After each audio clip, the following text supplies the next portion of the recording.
የዛሬው ትምህርታችን የሚሆነው መጥፎ የአፍ ጠረን ወይም በሕክምናው ቋንቋ ሃሊቶሲስ እንዲሁም ባድ ብሪዝ ምንድነው? በምን ምክንያትስ ይከሰታል? ምን አይነት የሕክምና መፍትሄ አለው የሚለውን በአጠቃላይ የማስረዳችሁ ይሆናል። በመጀመሪያ መጥፎ የአፍ ጠረን ወይም ደግሞ ሃሊቶሲስ ማለት አንድ ሰው በማህበራዊ ግንኙነቱ ላይ በሚናገርበት ሰዓት ትንፋሹ ደስ የማይል እና ሽታ ካለው በሕክምናው አጠራር ሃሊቶሲስ ብለን እንጠራዋለን።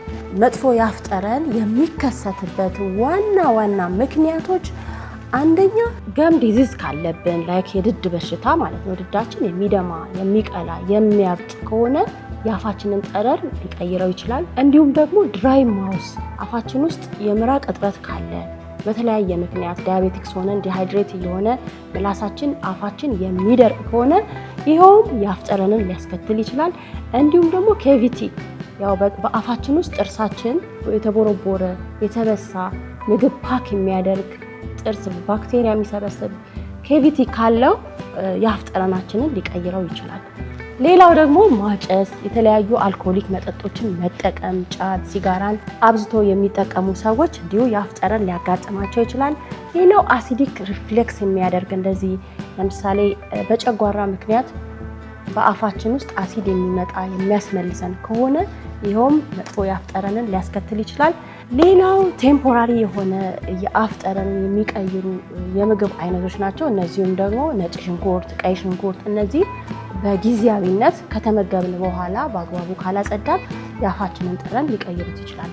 ሌላው በዋናነት ደግሞ ቶንሲለር ስቶን የሚባል አለ። ይኸውም ደግሞ በጉሮሯችን በቶንሲላችን አካባቢ የሚከማች የባክቴሪያ ክምችት ካልሲፋይድ ይሆንና ወደ ድንጋይ በሚቀየርበት ሰዓት በቀላሉ የአፍ ጠረናችን እንዲቀየርና መጥፎ የአፍ ጠረን እንዲኖረን ያደርጋል ማለት ነው። ሌላው ደግሞ ሳይነስ፣ የሳይነስ ችግር ካለባችሁ ስትተነፍሱ አፍንጫችሁ የሚታፈንና የተለያየ ክሊር ያልሆነ ዲስቻርጅ ከሳይነሳችሁ ችግር ምክንያት በአፍንጫችሁ የሚፈስ ከሆነ የአፋችሁን ጠረን ሊቀይረው ይችላል። መጥፎ የአፍ ጠረን ያለባቸው ሰዎች ምን አይነት ምልክት ያሳያል? ምልክቶቹንም ልንገራችሁ። ምልክቶቹ አንደኛ በጣም ነጭ የሆነ ወይም ደግሞ ቢጫ የሆነ የምላስ ቀለም ይኖረናል። ሌላው ደግሞ ሜታሊክ ቴስት ላይክ ብረት የሚል ጣዕም አፍ ውስጥ እንዲሁም ቁምጥጥ ያለ ጣዕም አፍ ውስጥ ሊኖራችሁ ይችላል። ታዲያ ይህ ባድ ብሪዝ ወይም ደግሞ መጥፎ የአፍ ጠረን በቀላሉ በእጃችን እንዲህ ትንፋሻችንን ቼክ በምናደርግ ሰዓት የራሳችን አፍ ለራሳችን የሚሸተንና እንዲሁም ደግሞ ሌሎችን የሚረብሽ ከሆነ በላይፋችን ውስጥ በስራ አጋጣሚ ከባድ የሆነ አሉታዊ ችግር ሊያስከትልብን ይችላል። ስለዚህ ይህንን ችግር እንዴት ማስወገድ እንችላለን? የመጀመሪያው ቶንግ ክሊኒንግ፣ ይኸውም ማለት ደግሞ ምላሳችን ላይ የሚቀመጡትን ባክቴሪያዎች እንዲሁም የምግብ ትርፍራፊዎች የምላሳችንን የተፈጥሮ ግሮቭ ውስጥ እየገቡ በመደበቅ ባክቴሪያን ስለሚፈጥሩ እነሱም በአግባቡ በምላስ ማጽጃ ምላሳችንን ራብ በማድረግ በአግባቡ ማጽዳት ይኖርብናል። ሌላው ደግሞ ፕሮፌሽናል ክሊኒንግ ማድረግ ይኖርብናል። ታዲያ ይሄ ፕሮፌሽናል ክሊኒንግ ማለት ሁሉም ሰው ቤት ውስጥ ከሚያጸዳው የጥርስ ንጽህና በተጨማሪ በየ6 ወሩ በዴንታል ክሊኒክ እየመጣ ዲፕ ክሊኒንግ የሚባል አለ። እሱን በፕሮፌሽናል ዴንቲስቶች ዲፕ ክሊን በማድረግ ጥርስና ድድ መሀል የተደበቁ ሸህላ ነገሮች ካልሲፋይድ ያደረጉ በብሩሽ የማይለቁ ዲኬድ የሆኑ ነገሮችን ቆሻሻዎችን፣ ፕላክን፣ ካልኩለስን ሙልጭ አድርጎ በየ6 ወሩ በመታጠብ እንዲሁም ደግሞ ሬጉላር ቼክአፕ በጥርስ ክሊኒክ ውስጥ በማድረግ ማስወገድ ይቻላል።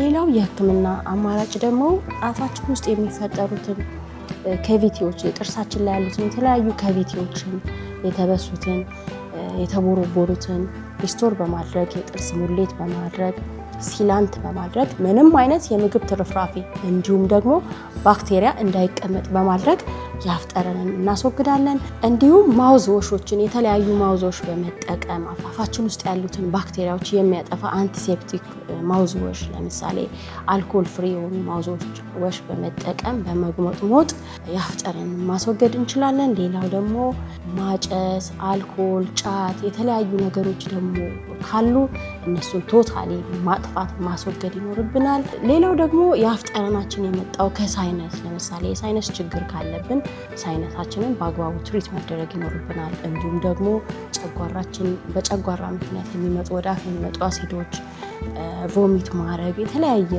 ነገር የሚያመጣው የአፍ ጠረን ከሆነ ደግሞ እንዲሁም የጨጓራ ሐኪም ጋር በመሄድ ጨጓራችንን በመታከም ምንም አይነት አሲድ ወደ አፋችን እንዳይመጣ በማድረግ የአፍ ጠረናችንን ቶታሊ መቀየርና የተሻለ ቆንጆ የአፍ ጠረን እንዲኖረንና የዕለት ተዕለት ተግባራችንን ከሰው ጋር የምናከናውነውን የስራ ሂደት በአጠቃላይ በመልካም ግንኙነት ደስ ብሎን በኮንፊደንስ ስራችንን እንድንሰራ የሚያስችል የህክምና አማራጮችን በመጠቀም ጤናማ ትንፋሽ እንዲኖረን ማድረግ ይቻላል። የዛሬውን የባድ ብሪዝ ህክምናና ኮዞችን እንዲሁም ደግሞ እንዴት እንለያቸዋለን የሚለውን ትምህርት ወደ እናንተ ያደረስኩት ዶክተር አመልማል ነኝ። ሰላማችሁ ይብዛ ባይ